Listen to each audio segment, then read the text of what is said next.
মঙ্গলবার ধানমন্ডিতে সমন্বয়ক পরিচয়ে বিশৃঙ্খলা করার অভিযোগে আটককৃত তিনজনকে মুচলেকা দিয়ে ছাড়িয়ে আনার অভিযোগে এনসিপির জ্যেষ্ঠ যুগ্ম মুখ্য সমন্বয়ক আব্দুল হান্নান মাসুদকে কারণ দর্শানোর নোটিশ দিয়েছে তার দল। তাকে আগামী ৩ কার্যদিবসের মধ্যে এই বিষয়ে লিখিত ব্যাখ্যা দিতে বলা হয়েছে।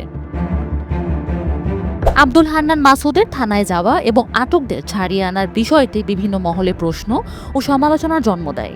এর পরিপ্রেক্ষিতে আজ বুধবার সকালে এনসিপির যুগ্ম সদস্য সচিব সালেহউদ্দিন শিফাত স্বাক্ষরিত এই নোটিশ তাকে পাঠানো হয়।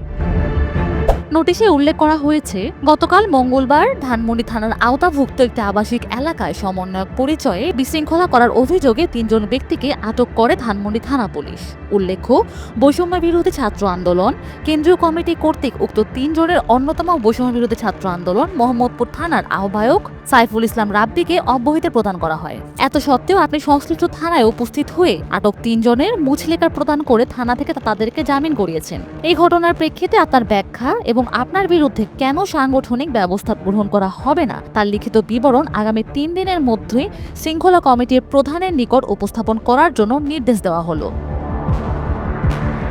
এর আগে সোমবার রাতে হাক্কানি পাবলিশার্সের চেয়ারম্যান গোলাম মোস্তফাকে ফ্যাসিস্ট আওয়ামী লীগের দোসর আখ্যা দিয়ে তাকে গ্রেফতারের জন্য চাপ সৃষ্টি এবং পুলিশের সঙ্গে বাগবিতণ্ডায় জড়িয়ে পড়েছিলেন এই ৩ ব্যক্তি। পরে ঊর্ধ্বতন পুলিশ কর্মকর্তাদের নির্দেশে ধানমন্ডি থানা পুলিশ ওই ৩ জনকে হেফাজতে নেয়। এই ঘটনার একটি ভিডিও সামাজিক যোগাযোগ মাধ্যমে ছড়িয়ে পড়ে। এরপর মঙ্গলবার বিকেলে মুচলেকা দিয়ে তাদের ছেড়ে দেওয়া হয়।